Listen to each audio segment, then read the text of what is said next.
Welcome, everyone, to Churchill Conversations. We have almost 1,000 people registered for this program today from all around the world, and we couldn't be happier with the interest that this has created. My name is Lee Pollock. I have the pleasure of being the interim executive director of the International Churchill Society, an organization which I think many of you are familiar with. Our mission, as our patron Mary Soames, Churchill's daughter, once put it, was to keep the memory green and the record accurate about Winston Churchill. We partner with America's National Churchill Museum in Fulton, Missouri, and with the National Churchill Leadership Center at George Washington University in Washington, D.C. Our website, winstonchurchill.org, is the single most popular website and source of information about Churchill and an organization. winstonchurchill.org, it's certainly worth your attention. And if anyone's not a member of the Churchill Society, we certainly welcome you to do that. There's a link on the website for it. One of the benefits of membership is our outstanding quarterly journal, Finest Hour, which is available in both digital and print form, and I think it's a must for any Churchillians. Last comment before I introduce our guest host, we have an International Churchill Conference held every year in North America or Europe. The next one will be our 42nd. It'll be in Washington, D.C., October 9th to 11th this year. We have a terrific program, some great speakers, and terrific venues, and we encourage you to think about attending. When we began to design this series, we thought it would be a good idea to have a guest host. So I'm pleased to welcome my friend Michael Bishop to do that today with our author, Katherine Carter. Michael has had a tremendously diverse and interesting career in the history world. He's worked at the White House, was executive director of the Abraham Lincoln Bicentennial Commission, and then also of our Churchill Society. He's been a consultant for the Blair House Foundation and the National Endowment for Humanities. Michael is published in all kinds of interesting places, the Wall Street Journal and the National Review being among them. So Michael, welcome, and please let's start the program with you and Katherine.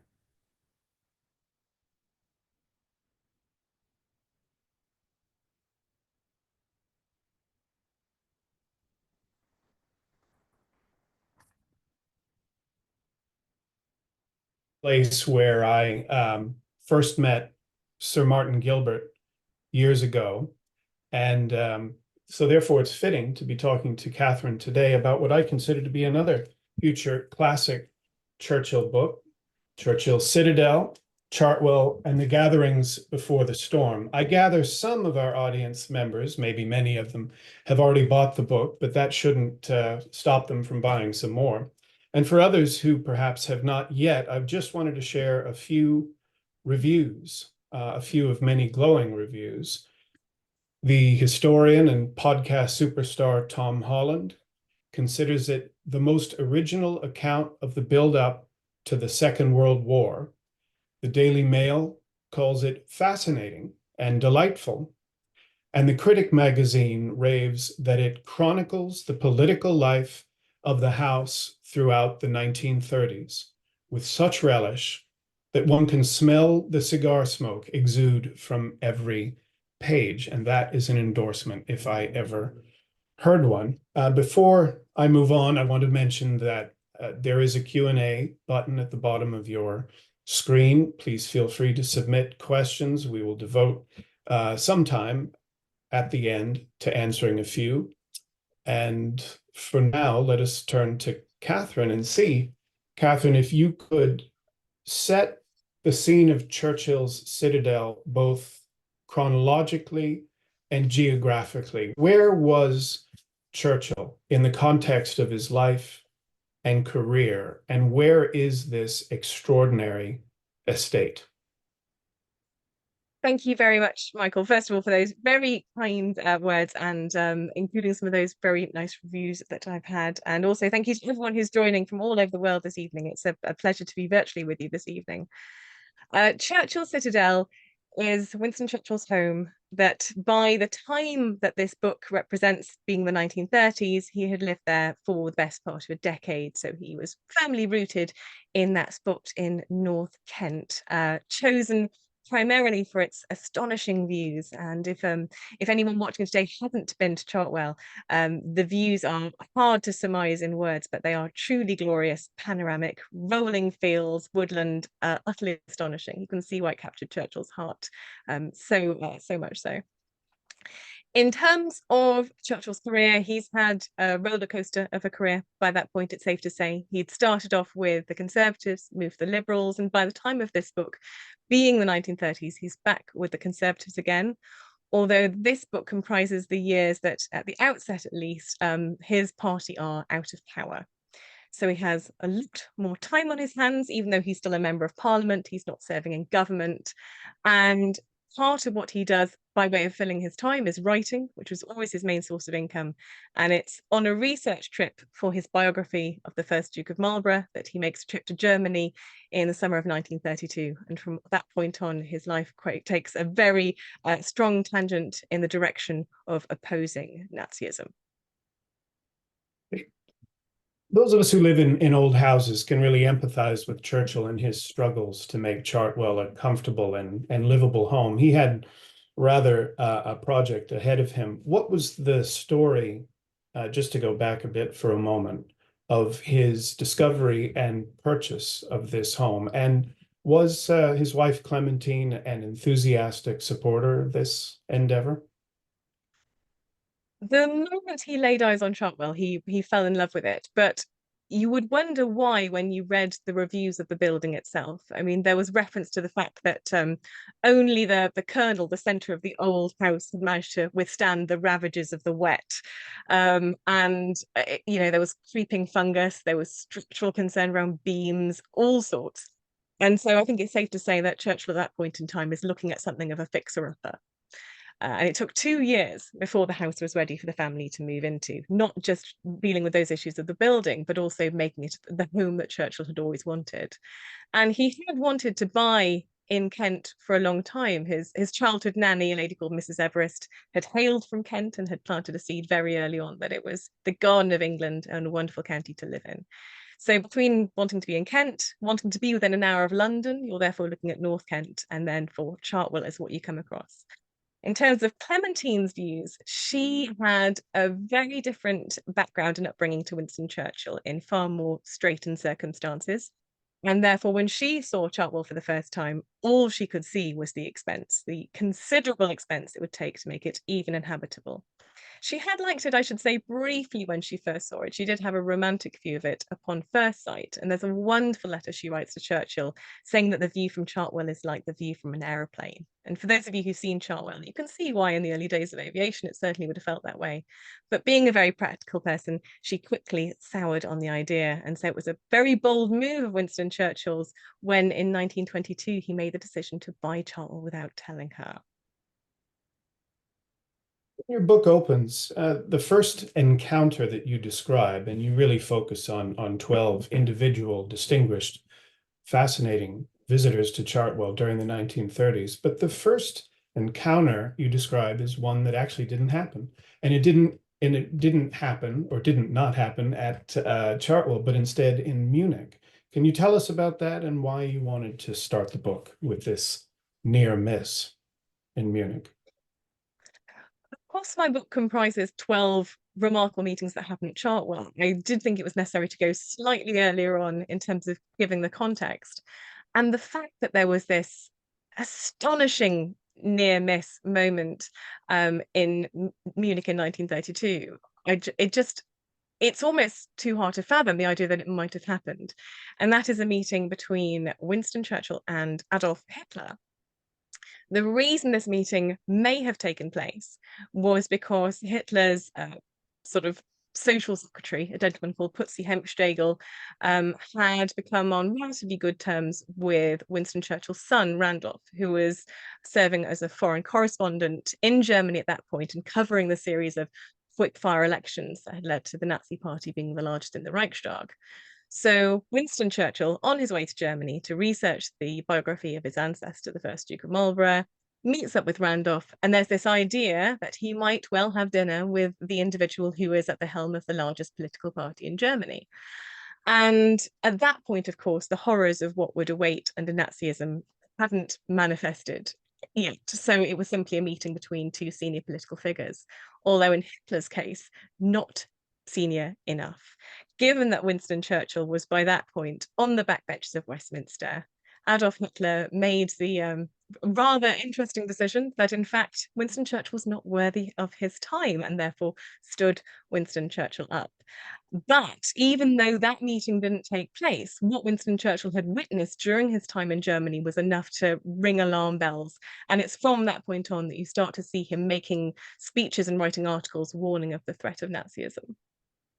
That's extraordinary. When you were writing about that and speaking now, I was thinking of an image of Churchill sitting in Hitler's chair just outside the bunker in a ruined Berlin in 1945, and how profoundly ironic it is that they say came so close to it, meeting each other in Munich in the early 1930s.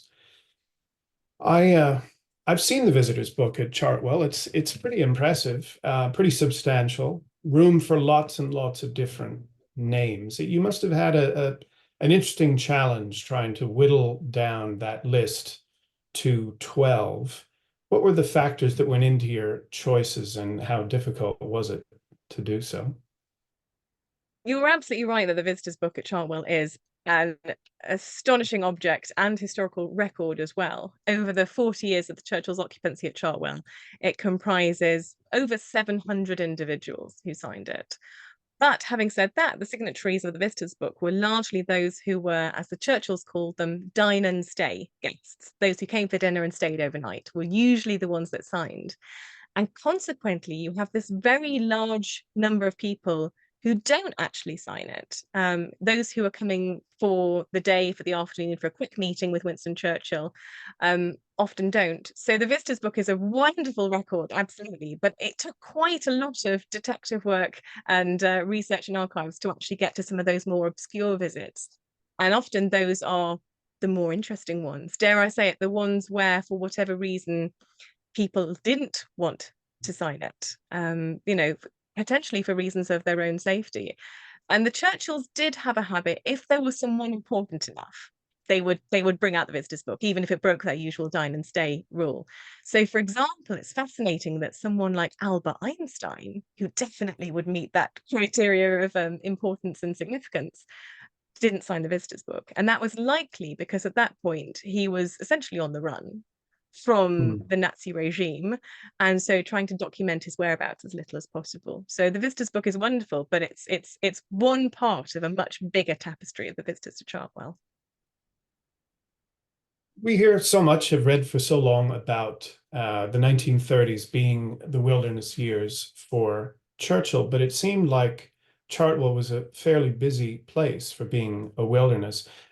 These people came in their droves to come and visit and pay court to Churchill and to have these discussions that you so vividly describe in your book. I mean, obviously, they must have thought that he could potentially return to power, did they?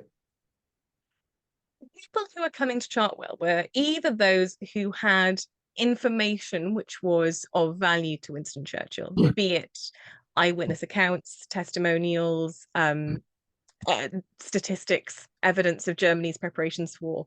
So information that could somehow support Winston Churchill's campaign. Because from the moment that he went out on a limb in November 1932 and said that what he had seen in Germany was essentially a war mentality. And it's very easy to forget that at that point, the wider establishment couldn't stomach the prospect of another war. So Winston Churchill was really going out on a limb saying that. But because he was one of the first people to say it, he had almost this gravitational pull to those individuals who had access to information that supported his argument. So you've got those people coming, but you've also got people who Winston Churchill invites because he hopes to persuade them to come around to his way of thinking. So individuals for whom there is benefit to Winston Churchill to have this time at Chartwell. And what Chartwell afforded, I should say, beyond other places that Churchill could have met these people. He could have met them in the House of Parliament. He could have met them in the Savoy. But the meetings that happened at Chartwell are distinct because these are individuals often where the conversations need to happen away from the prying eyes of Westminster, where the walls have ears. These are conversations where there is critical information being conveyed. And you're absolutely right that droves of people were coming to Chartwell at this point in time. My book comprises 12 chapters, but in my original list that I presented to my publisher, there was actually 28. And all of them featured, even if in a very sort of distilled down way. But the cast of characters coming in the 1930s is truly astonishing, but also perfect when I was making the list, in the sense that Winston Churchill happens to be bringing the right people at the right time. When it looks like there are maneuvers being made towards the Anschluss with Austria, he's bringing people who can inform him on that subject in particular, and so on. So you get this astonishing correlation between the people coming to Chartwell and wider geopolitical events taking place across Europe and the wider world as well. So Chartwell's remove from the corridors of power was a distinct advantage. The distance wasn't a problem. The privacy was something that made up for it. At one point in time, you could get from Westminster to Chartwell in under an hour. It is no longer less than an hour, I can confirm. The expansion of London and more traffic on the roads makes it a lengthier journey by car. But it was worth it. And among those visitors that comprise the chapters to my book are those who did so at risk to their own lives, essentially, those who were bringing intelligence from Germany and then had to go back into Germany afterwards. If they had been seen, if it had been known that those meetings took place, and in some instances there were terrible consequences for those individuals. So yes, it is privacy, but privacy with a life-threatening risk in some instances to it. Yes, it's beautiful countryside. Yes, you can feel relaxed. You can enjoy Churchill's hospitality, the beautiful surroundings, but these are hugely sensitive conversations that are happening at this time. Of the 12, you feature one native-born American visitor to Chartwell in the 1930s. And he didn't exactly wreathe himself in glory. Can you tell us a bit about Joseph Kennedy's visit? It sounds like it was a real barrel of laughs. Yes, the Joseph Kennedy visit is definitely in the remit of those who Churchill wanted to persuade to come around to his way of thinking.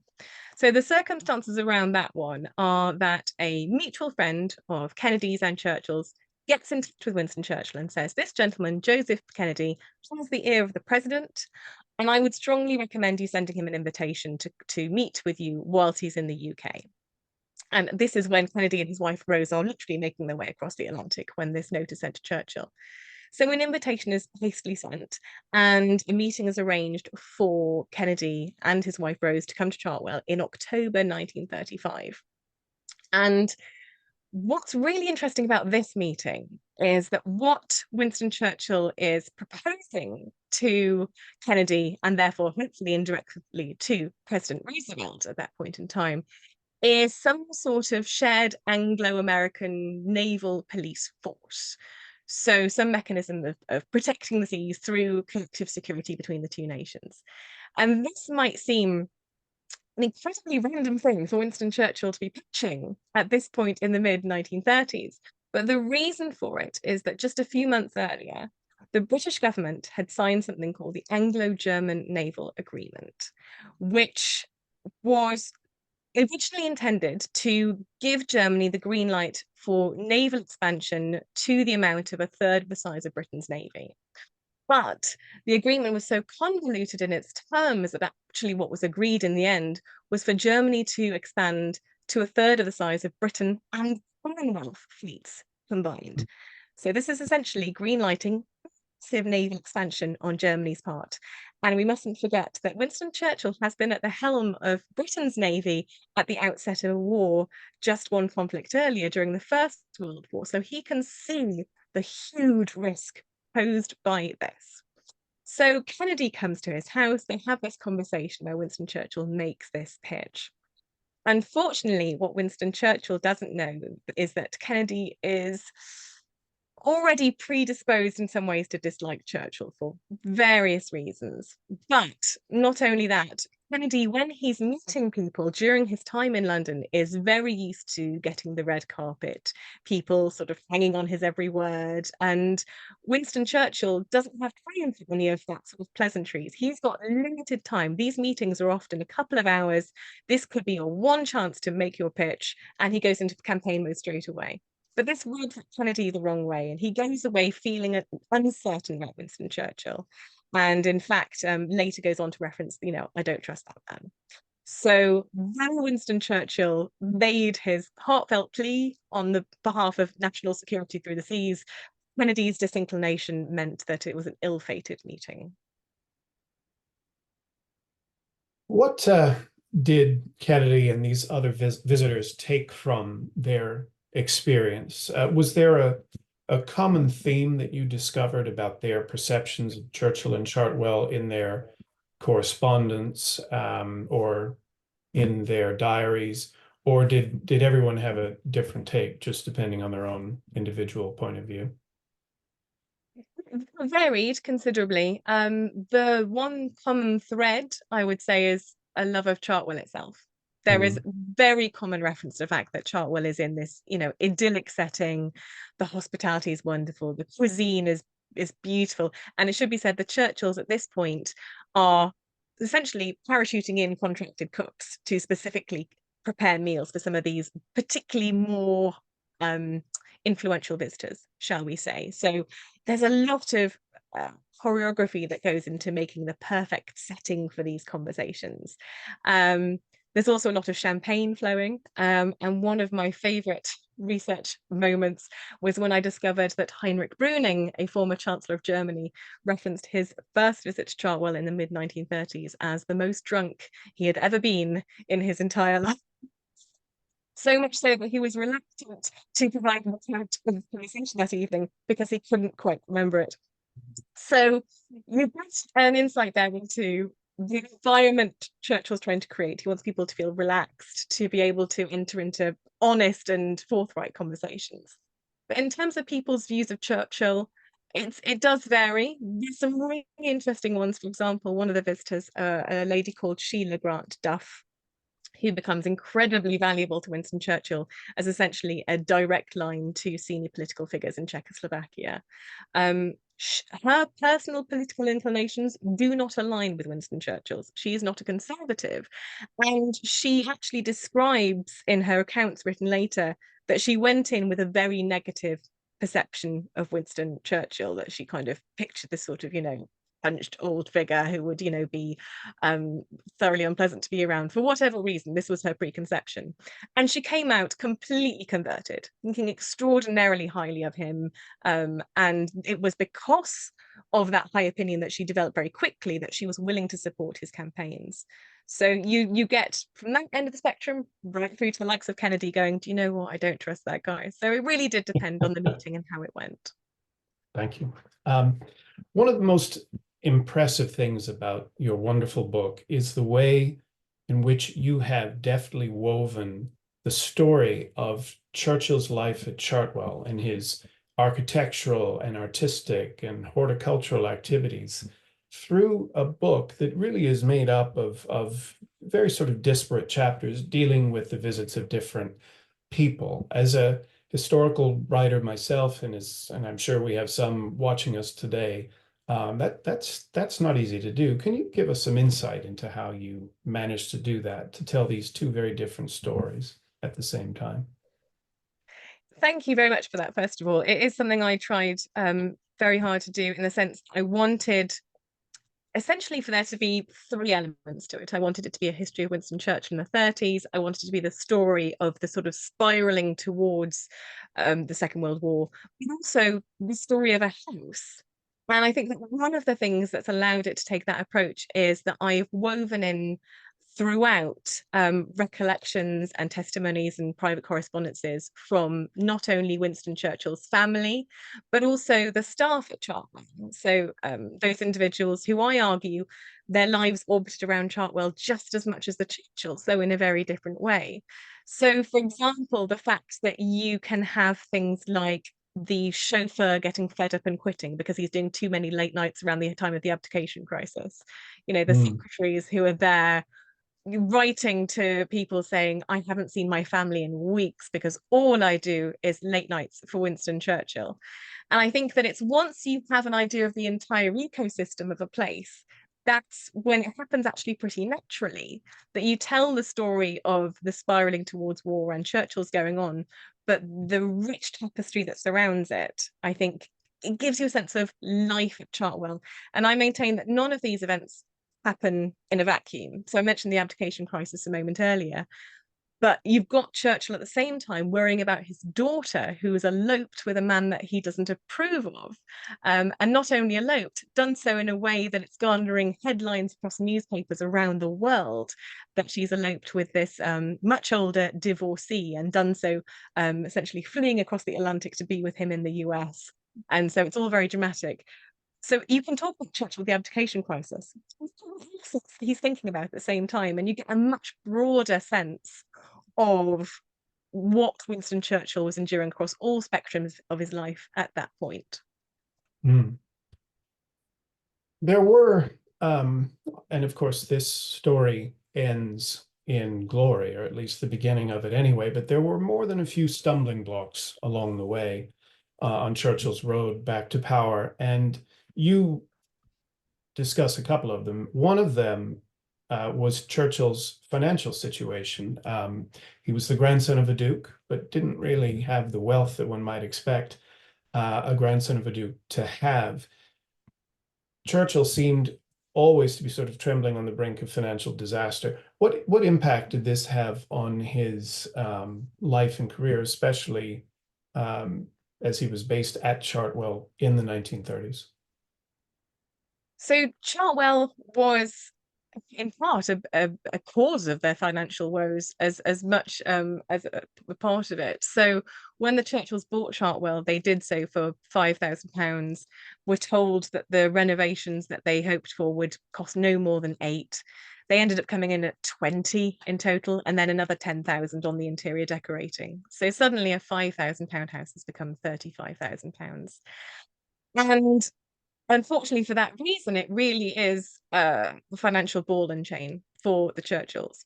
And just a few years after moving into Chartwell, they'd moved in 1924, when in 1929, Winston Churchill finds himself enjoying dabbling on the stock market in autumn 1929.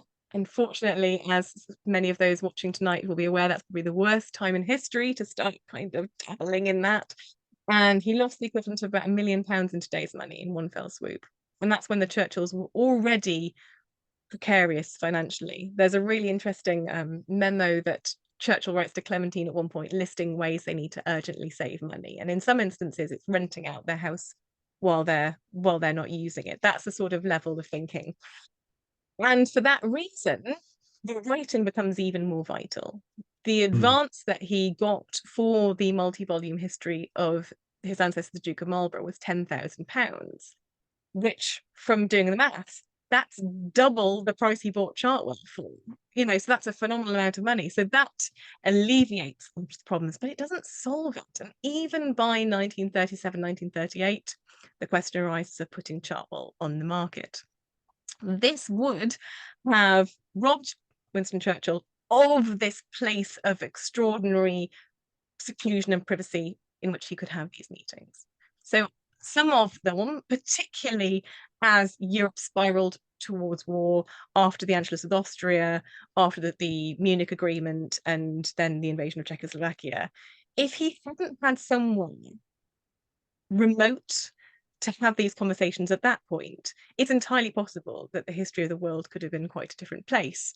But you're absolutely right that Churchill's finances just left it far too close. And he was very fortunate to have friends throughout his life who supported him, and also the ability to command these considerable advances. But the oscillation in his finances was quite extraordinary. So they considered putting it on the market at one point, didn't they? Or did they? Yes. But there is a moment where late in 1937, they have a estate agent or a realtor, as I think you'd say, come in to value it, to draw up a sales brochure, and a number of viewings are scheduled. And there's an incredibly sad moment that I managed to find in Mary's memoirs, Mary being the Churchill's youngest daughter, when she recalls later going across to the far side of the valley, looking back towards her house and just crying at the prospect of losing this home. That was all she had ever known. And it really was close at that point in time to them selling it. One of the most remarkable aspects of your now 11-year tenure as curator at Chartwell must have been the time that you spent actually living in the house. And I'm sure the people listening to us today would love to hear, what was it really like to live at Chartwell, to be surrounded by these extraordinary books and paintings and other historical treasures, not to mention the house itself, that belonged to Winston Churchill and his family? Yes, I lived on site at Chartwell from 2013 to 2019, and it really was truly extraordinary.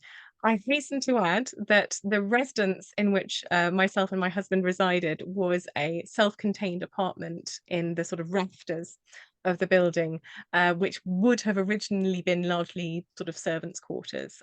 So far less grand than the rest of the house, far fewer chandeliers, amongst other things. But actually, on the other side of the coin, probably the best views. And given that Churchill bought Chartwell for the views, you know, to have that view from essentially the rooftops was absolutely astonishing. But I think as well, for me as a historian, being in the building literally day and night gave me a really remarkable understanding of how the building worked. And that was one of the reasons that I was so keen to write this book, because by being there as much as I was, from things like knowing what every creak in the building meant, knowing what it felt like to be in that building in a storm, knowing how the shadows across the gardens would differ on a summer's evening versus a winter's evening, you know, all these kind of intangible elements to what it's like to be in a place, I was able to benefit from osmosis, essentially. You say there about the collection and proximity to it, and that was absolutely extraordinary. Although I was always very good. Once the end of the day came, I went into my apartment and I remained there. I didn't in the Churchills rooms. I was up there in the servants' quarters, and I definitely knew my place. Well, I think that your response and what you've already said makes it clear that you were the person, the only person to write this book. And I think that Chartwell and Churchill's connection to it has never come more vividly to life than it has in this book. So I recommend to our audience that they buy it as soon as possible and read it and enjoy it. On the BBC's Desert Island Discs, after the guests have shared their musical selections, the host always asks, but if you could only bring one, which would it be? Maybe it's an unfair question, but of the 12 figures that you cover so extensively in this book, is there one in particular, whether because of their contribution or their personality or whatever else, that you would choose as perhaps your favorite or the most important? That's a really, really good question, and it's a really tough one. As I was writing the book, every single chapter, I thought, this one's my favorite. And then I go to the next one and go, oh no, now this one's my favorite. And I was absolutely spoilt with this astonishing array of intelligent, charming, well-connected, fascinating individuals. I should say, though, first and foremost, even if the criteria included Churchill himself, I mean, what could be better than dinner with Churchill? But if it was Churchill and one of the 12, which I might steer your question to being about, I think it would be hard to beat Albert Einstein. I think that the idea, I mean, when you see the photograph in my book of the two of them in the rose garden having a tete-a-tete, it's almost too mind-blowing to think of this extraordinary moment in history with these two figures. So yes, what a thing it would be to be the one on the other side of the camera, getting to observe that remarkable meeting. Indeed. Before we turn to audience questions, I wanted to ask you if you have any other upcoming appearances that you would like to mention. So I'm always busy. There's always things I'm doing both in the UK and internationally. So I'm very busy here in the UK around VE Day. It's the 80th anniversary of victory in Europe on the 8th of May. So there's a lot going on here around that. And then in June, I will be fortunate to find myself in Canada. So I'm doing one talk in Toronto at the ICS Canada's annual dinner on Wednesday, the 4th of June. And I'm also speaking in Vancouver for their branch of the International Churchills Society on Monday, the 9th of June. And then I'm due to be back in the US in the fall. So yeah, watch this space. I'm here, there, and everywhere. Well, I see we have a lot of questions from our audience, so I think I will yield to them and ask a few of those, and perhaps related to my last question, rather than your favorite amongst the 12, who did you regret omitting? Was there a runner-up, a close runner-up, who just didn't quite make the final 12, and who was it? Oh, that's a really good question. Yes, because there was 28, like I said, in my first kind of list, which I actually Yale, my publisher, were very nice about, but I had several mentors over the course of writing this book who were far more direct and said, no, 20 is absurd, Catherine, don't do it. I think that Winston Churchill's relationship with Lloyd George around this time is really, really interesting. I do touch on it briefly in the book, but that would have been a good one to explore further. And actually, the Russian ambassador, Ivan Maisky, again, he is mentioned, but he could certainly have had a standalone chapter. And in fact, all of those 28, I would argue, could have been. But maybe I might say the Russian ambassador, because that really is an extraordinary dynamic. But that did still make it into the book.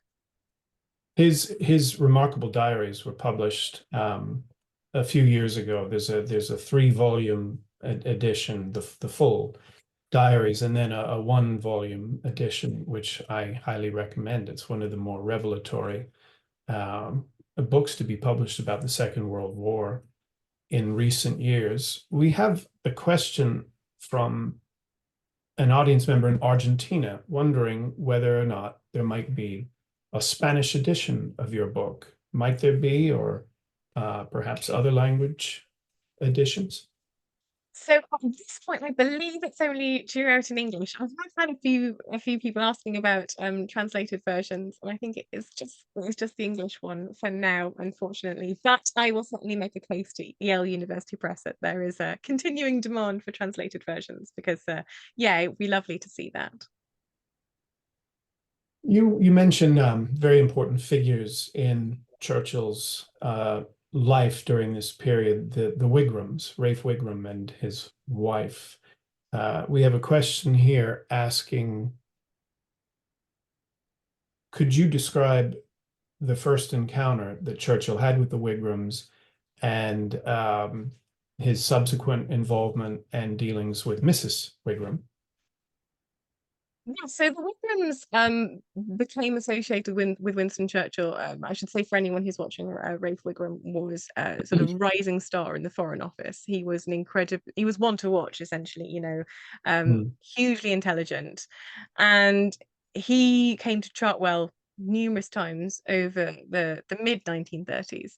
And he and his wife became very good friends with the Churchills, so much so that when Rafe Wigram sadly passed away, there's really moving correspondences between Ava and Churchill, with her asking him not only to be at the funeral, but like, I'm going to need you there. I'm going to need you to help me get through it. So it was an incredibly close and valuable relationship. I think that a lot of people focus on the sort of transfer of information that was made possible by Wigram, but I think also there was a loss of a true friend when he sadly passed away.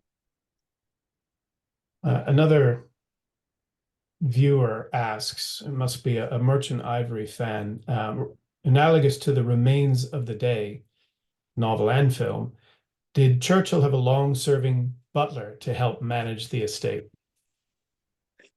Yes, he did. He did. He had a wonderful butler called Inches, who was described by one onlooker as always overworked, always tired, always perspiring, and sometimes drunk. Just what you want in a butler. Yeah, not exactly Anthony Hopkins. Right. Another very loyal, long-standing member of the Chartwell team, and actually that's one thread that comes across really strongly across the staff at Chartwell, is that they often needed to be thick-skinned. You know, there was a lot that was asked of them, but the extraordinary sense of loyalty and dedication that meant that they were willing to, as I mentioned with the secretaries, you know, miss friends' birthdays, that the chauffeur was willing to, you know, for a long time work extraordinary late nights and, you know, not see his family very much, was because of this intrinsic sense of those who were around Churchill when he was at his most raw, that his cause was worth fighting for. And I think that's something really interesting about Chartwell as well, in the sense that the people who see him there see him when he's not putting on his public persona. You know, it's not the Churchill with the heavily curated image for image recognition and electoral success and, you know, the charm. It's a man who's deeply frustrated, who's can't understand why people still aren't listening to him, you know, night after night, writing till 2 in the morning, 3 in the morning, these speeches warning about Germany. And the people who are there day in, day out see that version of Churchill and know that what he is fighting for is worth fighting for. So yes, Hitler was Inches, but the whole array of staff at Chartwell will deserve their spotlight, and I'm really happy to have been able to do that in Churchill's Citadel. We have a question about the visit by T.E. Lawrence of Arabia. Could you talk a little bit about that? That is definitely one of the more interesting chapters in the book. It is, and do you know what? If Einstein hadn't visited, he might have been my selection to join for dinner. So Lawrence is a long-standing friend of Churchill's. Some of these meetings are one-off, purely through circumstance, and then there's others where there's very long-standing close relationships, and T.E. Lawrence is definitely one of those. They've known each other since shortly after the First World War, and then when Winston Churchill becomes Secretary of State for the Colonies, he moves heaven and earth to try and get Lawrence in his advisory team for his ministerial role, and succeeds, which Churchill is thrilled by, as is Clementine, because Clementine thinks very highly of him as well. And the pair have a really strong, deep friendship based on a huge amount of respect and admiration for each other, and that comes across in their back and forths in the book as well. So that only one meeting is focused on in the book. There are numerous visits of T.E. Lawrence's to Chartwell up until his sad early death in the mid-1930s. But the meeting in question, the reason I chose that one is because there's an extraordinary conversation that takes place around the dinner table. T.E. Lawrence, by that point, going by T.E. Shaw, I should say, he has by that point changed his name for the purpose of desperately trying to seek some sort of privacy and anonymity. And he is serving in the Royal Air Force at this point in time.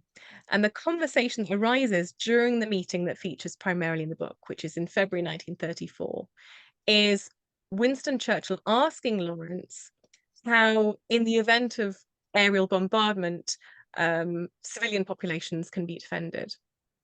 It's a really interesting thing for Winston Churchill to be thinking about in 1934. He's essentially predicting the Blitz. He is anticipating that if technological development continues as it does over the course of the 1930s, that war wouldn't necessarily look like the last war, where it was a largely sort of trench-based conflict. It will probably play out in the skies. And because he's someone who is always very aware of technology and the power of evolving technology to feature in warfare, it really is astonishing that Churchill in 1934 is not only anticipating war, but prophetically what that war will look like, and seeking advice from T.E. Lawrence. But in terms of Lawrence's answer, I would suggest reading Churchill's Citadel and finding out more. I recommend everyone does that. So here's a fascinating question from one of our viewers. Did you come across, and this is related to something I was going to ask you, did you come across any evidence that Chartwell was being spied on either by political enemies or by international enemies? So the truth is, no, I didn't come across anything that indicated that. Chartwell was a place where Winston Churchill was having these meetings privately. They weren't official engagements. They weren't advertised. They often weren't documented. And there is, I believe, reference to phones being bugged in London in some of his offices, but not at Chartwell. I never came across that. Hmm. I know he's not in your book, but didn't Guy Burgess, of all people, pay a visit to Chartwell in the 1930s? What was that like? Yes.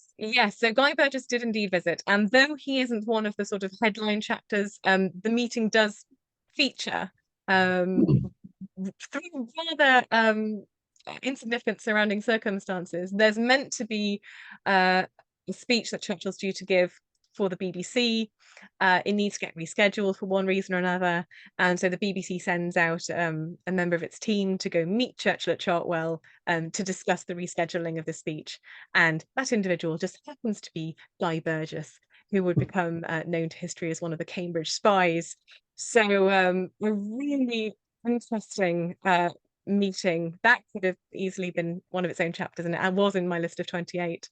And there was a wonderful recording found just a few years ago where Guy Burgess relayed the conversation that happened at Chartwell. So that's one of the reasons that this book was so exciting to write, is even now new sources are coming to light at this point, all these decades on.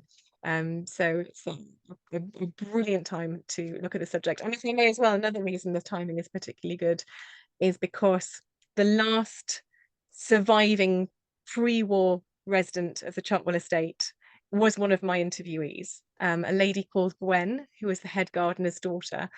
But I think it is, we're at that tipping point where she's the last one. But she was able to give me wonderful recollections of things like what the staff Christmas parties were like and that sort of thing. So part of that rich tapestry of Chartwell, but it just makes it even more timely that it was the last time to get one of those recollections of someone who bore witness to it. So particularly poignant moment.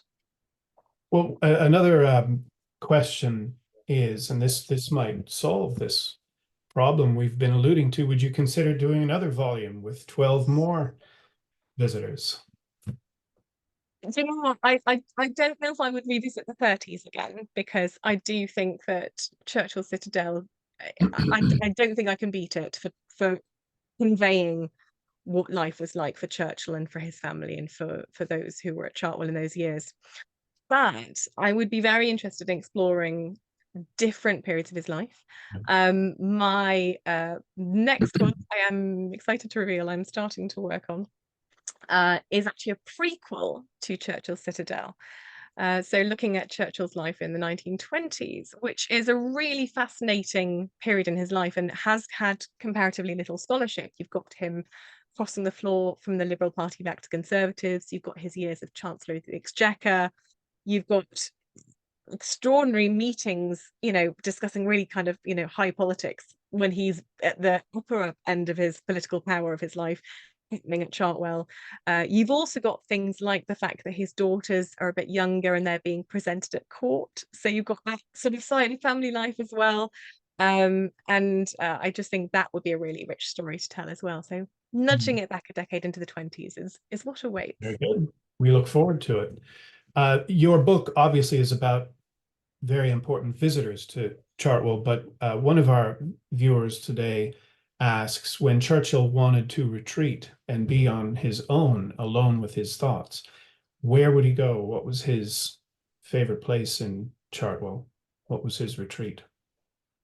So within the grounds of Chartwell, there were several endeavours in which he would relish the chance to immerse himself in order to have time to completely focus on another task. So the two primary ones are painting, and there are accounts from various people, both family and staff at Chartwell, that when Churchill was painting, you left him alone. You know, that was when he wanted to be completely absorbed in the task of conveying on canvas whatever beautiful landscape lay before him. And Chartwell is one of the places that he depicted on canvas more than anywhere else, surprisingly, of course, because he's there so much. Also playing as well, which he undertook partly as a sort of fitness endeavor. You know, he stopped playing polo in the mid-1920s, and bricklaying was an alternative source of exercise. But he also really enjoyed the opportunity to again have something to completely concentrate on and you know, cast away the pressures and frustrations of life in Westminster and those tasks. But it should be said, even then the secretaries were instructed to come and find him if something urgent happened.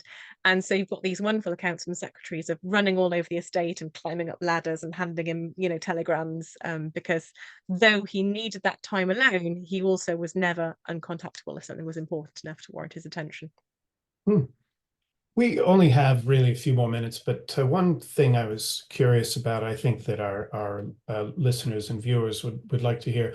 Your book sets Churchill and Chartwell in the 1930s. Chartwell itself, for those who visit, is arranged as it was in the 1930s in many ways. Can you just briefly tell us, what was it like later? How did it change after the war, when the family was back, and when Churchill was older? What kind of changes and accommodations were made later? Very good question, and I should preface what I'm about to say with the fact that it was never guaranteed that Chartwell would survive the war. It was anticipated that, you know, enemy bombers would be looking to target Chartwell, and if, in fact, Chartwell does appear in the Black Book that was collated by the Nazi regime of residences, essentially to target and then, following the successful invasion of Britain, if it were to take place, the places to go to immediately arrest the inhabitants. So the Nazis knew that Chartwell was Churchill's home and were trying to find it, and failed only because Churchill had the brilliant idea of making his house less identifiable from the sky by covering one of the lakes with net, covering that net with leaves, and suddenly his T-shaped house with two lakes looked like a T-shaped house with one lake. Couldn't possibly have been Chartwell, and so the Luftwaffe never found it. But when the Churchills come back after the Second World War, the house is reconfigured quite considerably into essentially making the first floor of the house, or the second floor, as it would be called in the US, like a self-contained apartment for Winston Churchill, and a lift was installed to enable transgress between the floors. So many of the rooms changed layout. I think most of the rooms changed purpose. What had been the dining room before the war, where all these extraordinary lunches and dinners took place, for example, became the cinema after the war. They moved the dining room to a room at the front of the house, but then they realized that journalists would be waiting on the roadside nearby and listening to the conversation, so they had to move that. So it really was an extraordinary reconfiguration of the room's purposes.